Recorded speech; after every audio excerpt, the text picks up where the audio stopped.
ರಾಯರಿದ್ದಾರೆ. ಇವತ್ತು ನಾನೇನ್ ಹೇಳಕ್ ಬಂದಿದ್ದೀನಂದ್ರೆ, ಫ್ರೆಂಡ್ಸ್ ಯಾರನ್ನೂ ನಂಬಕ್ ಹೋಗ್ಬೇಡ್ರಿ. ಫ್ರೆಂಡ್ಸ್‌ನಾಗ್ಲಿ ಮತ್ತೆ ಯಾರನ್ನ ಪರಿಚಯ ಆಗಿರೋರಾಗ್ಲಿ ಯಾರನ್ನೇ ಆಗ್ಲಿ ನಂಬೇಡ್ರಿ. ಯಾಕ್ ನಂಬಾರ್ದು ಅಂದ್ರೆ, ಒಂದೇ ತಟ್ಟೆದಲ್ಲಿ ಊಟ ತಿಂದಿ ಅವ್ರ ಮನೆಗೆ 2 ಬಗಿತಾರೆ. ಅಂತ ಜನ ಫ್ರೆಂಡ್ಸ್ ಆಗ್ಲಿ ಯಾರನ್ನ ಪರಿಚಯ ಆಗಿರೋರಾಗ್ಲಿ ಅದೇ ತರಾನೇ ಮಾಡ್ತಾರೆ. ನಾನು ತುಂಬಾ ನಂಬಿ ನಂಬಿ ಇವತ್ತು ತುಂಬಾ ಮೋಸ ಆಗಿದ್ದೀನಿ. ಅದಕ್ಕೋಸ್ಕರನೇ ರಾಯರ್ನ ನಂಬ್ತೀನಿ, ವರಾಯಮ್ಮನ ನಂಬ್ತೀನಿ, ನನ್ನ ಮನೆ ದೇವರು ವೆಂಕಟರಮಣ ಸ್ವಾಮಿನ ನಂಬ್ತೀನಿ.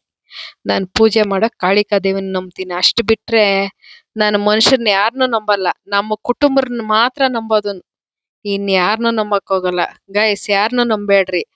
ಯಾರೋ ಹೇಳ್ತಾರೆ, ನಮ್ಮನೆಗೆ ತಿಂದಿ ನಮ್ಮನೆಗೆ 2 ಬಗ್ಸ್ತಾರಲ್ವಾ, ಅಂತ ಮುಂಡೆಗಳ್ಗೆ ಹೇಳ್ತೀನಿ, ಕಂಡವ್ರ ಹೆಣ್ಮಕ್ಳ ಬಗ್ಗೆ ಮಾತಾಡೋವಾಗ ನಾವೆಷ್ಟ್ ಕರೆಕ್ಟ್ ಆಗಿದ್ದೀವಿ ಅನ್ಬಿಟ್ಟು ಮಾತಾಡ್ಬೇಕು ಗೈಸ್.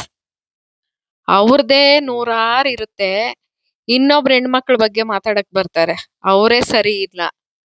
ಇನ್ನೊಬ್ರ ಹೆಣ್ಮಕ್ಳ ಬಗ್ಗೆ ಏನಕ್ ಮಾತಾಡ್ತಾರೆ? ತಿನ್ನೋವಾಗ ಅವ್ರ ಹತ್ರ ದುಡ್ಡು ಇಸ್ಕೊಳೋವಾಗ ಚೆನ್ನಾಗಿರ್ತಾರ? 1.25 ಲಕ್ಷ ದುಡ್ಡು ಇಸ್ಕೊಂಡ್ರು ನಮ್ಮ ಹತ್ರ. ಗಂಡ ಸತ್ತೋಗ್ತಾ ಇದ್ನು, ಅರ್ಶನ ಕುಂಕುಮ ಉಳಿಸ್ಕೊಟ್ಟೆ. ಇವತ್ತು ನಿಯತ್ತಿಲ್ದಿರ ನಾಯಿಗಳು ಗಂಡ ಹೆಂಡ್ತಿ ಇಬ್ರುನುನು. ಆ ಎಲ್ಲಿ ಜನ? ಜನ ಎಲ್ಲಿ? ಜನಕ್ಕೆ ಮಾಡಕ್ ಹೋಗ್ಬೇಡ್ರಿ. ಅನಾಥ ಆಶ್ರಮಕ್ ಮಾಡಿ, ದೇವಸ್ಥಾನಕ್ ಮಾಡ್ರಿ. ನಿಮ್ ಕೈಯಲ್ಲಿ ಆಯ್ತಾ? 10 ಜನಕ್ಕೆ ಊಟ ಹಾಕ್ಸ್ರಿ, ಅದು ಪುಣ್ಯ ಬರುತ್ತೆ. ಯಾವ್ದೇ ಕಾರಣಕ್ಕೂ ಜನನ್ನ ನಂಬೇಡ್ರಿ. ದೇವಸ್ಥಾನಗಳಿಗೆ ಹೋದ್ರೇನು ಅಷ್ಟೇ, ದೇವ್ರಿಗೆ ಅಭಿಷೇಕ ಮಾಡಿಸ್ರಿ, ಪ್ರಸಾದ ಮಾಡಿಸ್ರಿ. ನಿಮ್ ಕೈಯಲ್ಲಿ 10 ಜನಕ್ಕೆ ಪ್ರಸಾದ ಮಾಡಿಸ್ಕೊಡಿ.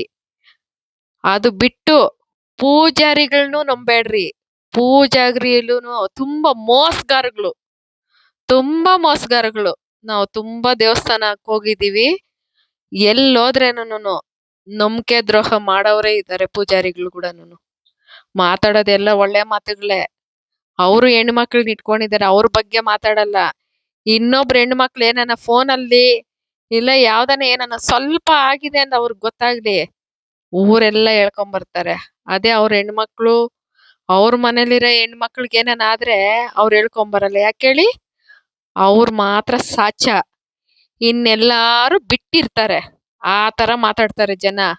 ಯಾವ್ದೇ ಕಾರಣಕ್ಕೂ ಜನನ್ನ ನಂಬೇಡ್ರಿ. ದೇವ್ರನ್ನ ನಂಬ್ರಿ, ದೇವ್ರಿಗೆ ಅಭಿಷೇಕ ಮಾಡಿಸ್ರಿ, ದೇವ್ರ ಹೆಸರಲ್ಲಿ 10 ಜನಕ್ಕೆ ಊಟ ಹಾಕ್ರಿ. ನಮ್ಗೆ ಅದೇ ಇದು ಬರುತ್ತೆ. ಜನಗಳ್ ನಂಬಿದ್ರೆ ಅನ್ಯಾಯ ಆಗೋಗ್ತೀವಿ, ಮೋಸ ಆಗೋಗ್ತೀವಿ. ನಮ್ಮನೇಲೆ ತಿಂತಾರೆ, ನಮ್ಗೆ 100 ಬಗಿತಾರೆ ಗೈಸ್. ಯಾರನ್ನೇ ಆಗ್ಲಿ ನಂಬಕ್ ಹೋಗ್ಬೇಡ್ರಿ. ನಿನ್ ಗಂಡ, ನಿಮ್ಮ ಮಕ್ಕಳು, ನಿಮ್ಮ ಅತ್ತೆ ಮಾವ, ನೀನು ಒಡ ಹುಟ್ಟಿರೋರು ಮಾತ್ರನೇ. ಅವರು ಆಗಲ್ಲ, ಒಂದೊಂದ್ ಟೈಮ್ಗೆ ಅವರು ಒಡ ಹುಟ್ಟಿರೋರು ಆಗಲ್ಲ. ಏನಂದ್ರೆ ಕಷ್ಟ ಅಂದ್ಮೇಲೆ ಬರ್ತಾರೆ, ಸಹಾಯಕ್ ನಿಂತ್ಕೊಂತಾರೆ. ಅದು ಬಿಟ್ರೆ ಬೇರೆಯವ್ರಿಗೆ ಯಾರ್ಗೆ ಆಗ್ಲಿ ನಿಮ್ಮನೆ ವಿಷಯ, ನಮ್ಮನೆ ಹಂಗೆ, ನಮ್ಮನೇಲಿ ಹಿಂಗೆ ಅನ್ಬಿಟ್ಟು ಯಾರ್ಗೆ ಆಗ್ಲಿ ಹೇಳ್ಕೊಳಕ್ ಹೋಗ್ಬೇಡ್ರಿ. ನಾವು ಪ್ರತಿ ಒಂದೂನು ನಮ್ಮನೇಲಿ ಊಟ ಮಾಡಿದ್ರೇನು ಹೇಳ್ಕೊಂತ ಇದ್ರಿ, ಇವತ್ ನಮ್ಮನೇಲಿ ಹಿಂಗೆ ಅನ್ಬಿಟ್ಟು ಎಲ್ಲ ಕೇಳಿಸ್ಕೊಂತ ಇದ್ರು. ಲಾಸ್ಟ್ಗೆ ನಮ್ಗೆ ಇಕ್ತಾ ಇದ್ರು. ನಮ್ಮನೇಲಿ ಬಂದು ಅವ್ರ ಮನೇಲಿ ಊಟಕ್ಕಿದ್ದಿಲ್ಲ. ಊಟಕ್ಕಿದ್ ಎಲ್ಲಾರ್ಗೂ ಮಾಡ್ದೆ, ಯಾರು ನನ್ಗೆ ಇದ್ ಮಾಡಿಲ್ಲ, ಎಲ್ಲ ಮೋಸ ಮಾಡಿದ್ರು. ಅದಕ್ಕೆ ಇವತ್ತು ದೇವ್ರ ನಂಬಿದೀನಿ. ದೇವ್ರು ಆಶೀರ್ವಾದ ನನ್ಗಿದೆ, ನನ್ ಮಕ್ಳಿಗೂ ನನ್ ಗಂಡನಿಗೆ ನನಗಿದೆ. ನಾನು ಯಾವತ್ತೇ ಆಗ್ಲಿ ದೇವ್ರನ್ನ ಮರಿಯಲ್ಲ. ರಾಯರಿದ್ದಾರೆ, ಕಾಳಿಕಾ ದೇವಿ ಇದ್ದಾರೆ, ನಾನು ನಂಬಿರೋ ವರಾಯಮ್ಮ ಇದ್ದಾರೆ, ನನ್ನ ಮನೆ ದೇವ್ರು ವೆಂಕಟರಮಣ ಸ್ವಾಮಿ ಇದ್ದಾರೆ. ನಾನು ದೇವ್ರನ್ನ ನಂಬಿದೀನಿ, ಮನುಷ್ಯರನ್ನ ಯಾವತ್ತಿಗೆ ಆಗ್ಲಿ ನಂಬಲ್ಲ. ಮೋಸಗಾರ, ಎಲ್ಲಾರು ಮೋಸ ಮಾಡವ್ರೆ. ನನ್ನ ಮನೇಲೆ ತಿಂದಿ ಒಂದ್ ಟೈಮಲ್ಲಿ ಊಟ ಇಲ್ಲಾಂದ್ರೆ ಊಟ, ಅಕ್ಕಿ ಪ್ರತಿ ಒಂದು ಮಾಡ್ದೆ. ಎಲ್ಲೋಯ್ತು ನಿಯತ್? ಅವ್ರಿಗೆ ನಿಯತ್ತೇ ಇಲ್ಲ. ತಿಂತಾರೆ, ಲಾಸ್ಟ್ಗೆ ಇಕ್ತಾರೆ. ಅರಿಶಿನ ಕುಂಕುಮ ಉಳ್ಸ್ಕೊಡಕ್ ಯೋಗ್ತಾ ಇದ್ದಿಲ್ಲ ಯಾರಿಗೂ ಆಗ್ಲಿ. ನಾನು ಉಳಿಸ್ಕೊಟ್ಟೆ. 12 ಗಂಟೆ ರಾತ್ರಿಯಲ್ಲಿ ಹಾಸ್ಪಿಟ್ಲ್ಗೆ ಹೋಗಿ ನಾನು ಉಳಿಸ್ಕೊಟ್ಟು ಬಂದೆ. ಇವತ್ತು ನನ್ನ ಮಕ್ಳ ಬಗ್ಗೆ ಕೆಟ್ಟದಾಗ್ ಮಾತಾಡ್ತಾರೆ. ಯಾವ್ದೇ ಅಧಿಕಾರ ಇಲ್ಲ ನನ್ನ ಮಕ್ಳ ಬಗ್ಗೆ ಮಾತಾಡೋದಕ್ಕೆ. ಫಸ್ಟ್ ಅವರೇ ಕರೆಕ್ಟ್ ಆಗಿಲ್ಲ, ಇನ್ನೊಬ್ರ ಹೆಣ್ಮಕ್ಳ ಬಗ್ಗೆ ಏನಕ್ ಮಾತಾಡ್ತಾರೆ? ನಾನ್ ಕರೆಕ್ಟ್ ಆಗಿದ್ರೆ ಇನ್ನೊಬ್ರ ಬಗ್ಗೆ ಮಾತಾಡ್ಬೇಕು. ನಾನೇ ಕರೆಕ್ಟ್ ಆಗಿಲ್ಲ ಅಂದ್ಮೇಲೆ ಇನ್ನೊಬ್ರ ಬಗ್ಗೆ ಮಾತಾಡ್ಬಾರ್ದು, ಆಯ್ತಾ? ಜನ ಹಂಗಲ್ಲ. ತಿಂತಾರೆ.